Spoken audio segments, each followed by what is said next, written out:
Do like a blue steel to me. This one's got a mud flap. There's some things an Englishman will do, and one of the things he won't do is blue steel. Ooh,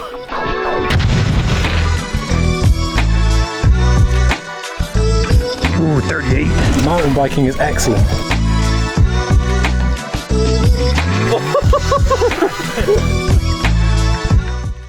Chromag, the Canadian brand that's historically made bikes for people just too darn cool for their own good, or indeed rear suspension, are now taking their steel expertise to full suspension bikes.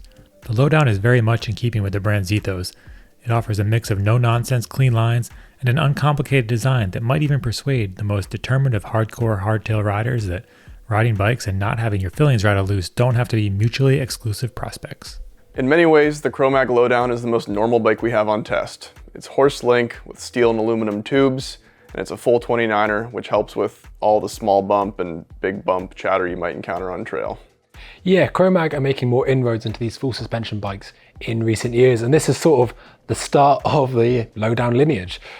They do have the darker out, which we reviewed differently, but this seems like a more sorted prospect. Yeah, it has a robust frame layout, predictable suspension, and overall just seems like a well-considered bike to me. Yeah, and the old adage of steel is real is definitely alive and well. The Lowdown is the least expensive bike on test, but can definitely keep up, perhaps even in ways you might not imagine. It climbs very well, especially considering the weight and stretched out geometry. That stack value will keep the front end tracking, and there are high rise bars to help even things out.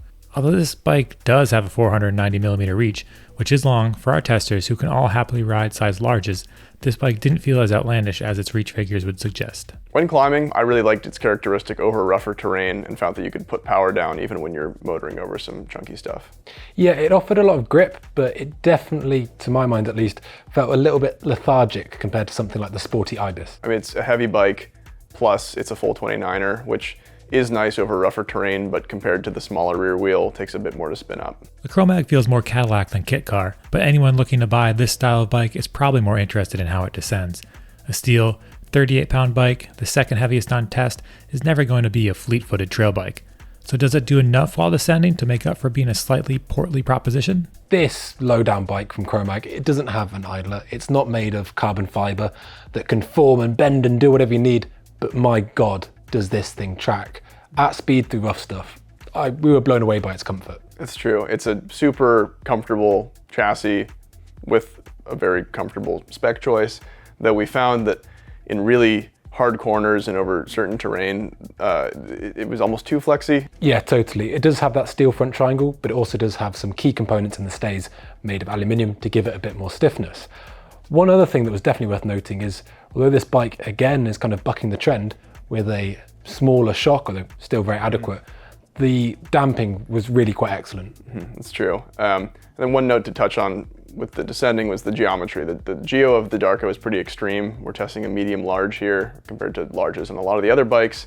It has a really long reach paired with a fairly short stack. So we found that in steeper, slower terrain, you had a tendency to be riding more on the fork than some of the other bikes and could lead to it feeling a bit awkward.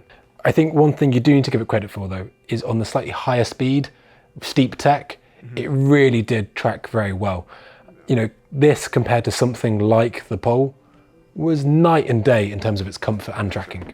Despite foregoing the complication, expense, or compromise of exotic materials and extra pulleys, this bike really impressed us. There is a trade-off though, in that it doesn't have the reactive, alive feel that some will demand from a bike that can pump and push for speed. Even with that alloy rear end, the bike did generate some serious flex, whatever the culprit. And these two elements, in some ways, means that for more active riders, those who demand precision more than compliance, it might feel a little vague at times. But let's take a closer look at that frame. One aspect we really liked about the Lowdown was the external cable routing. It runs fully zip-tied to the outside of the front triangle. Well, yeah, I mean, it's got external cable routing, but it still does divert through the stay at the back. To kind of either and defeat the whole purpose. Gives it, I would say, the worst of both worlds, the clutter and the complexity. Yeah. One thing I did like though was that it's got a long insertion depth, but it didn't really have the drop of the post itself to match that, which was a real shame. Yeah, it came spec'd with a 175 reverb, which is a bit of a bummer. On the bright side though, it has tons of room for a water bottle, plus it's got accessory mounts underneath. The slender tubing and simplicity of the Chromag offer solutions to problems other, more complicated bikes on this test ran into. In fact, it almost mocks them with its space for an extra large water bottle and long C-post insertion depth. The comparatively short rear end and long reach could give it something of a rearward weight bias, but that's effectively tempered with a low stack height. It feels like there's a lot to love with this Lowdown. So who's it for? So who's this bike for? Well, it's definitely for the Whistler crowd and the loving intersection between shredders and people who love pot. Yeah, Joking it's a chill aside, bike. it's, you know, it's such a tonic, I think, for a lot of people towards the sort of incremental gains that sometimes seem quite superficial. You know, the iterative design you see in the bike industry. This is like, no, we're just going to do the bike we want.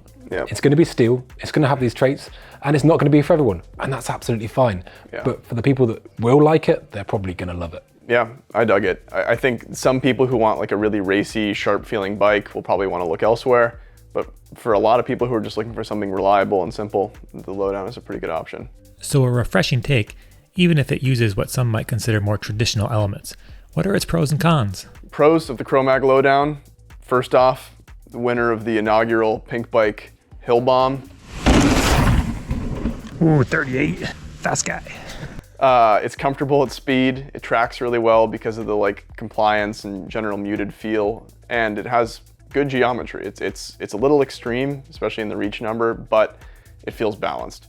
Yeah, the geometry absolutely is balanced, but it's not without its compromise in certain situations, especially low speed maneuverability. Furthermore, for those that want a sharp feeling reactive bike, this quite possibly just isn't it. It's also relatively heavy. It's comfortable with a no bullshit design, all with great tracking. It was the fastest on our very scientific fire road bomb, a factor that definitely didn't have anything to do with it being the only 29er on test, and it also impressed us with its excellent suspension feel, showing that you don't always need the biggest, heaviest shock for good performance. Realistically, for those that want something that feels alive underneath them, this just won't be it. But if you don't mind some geometry outliers and some extra weight and want to ride all day in a great deal of comfort, the Chromag might just be the one.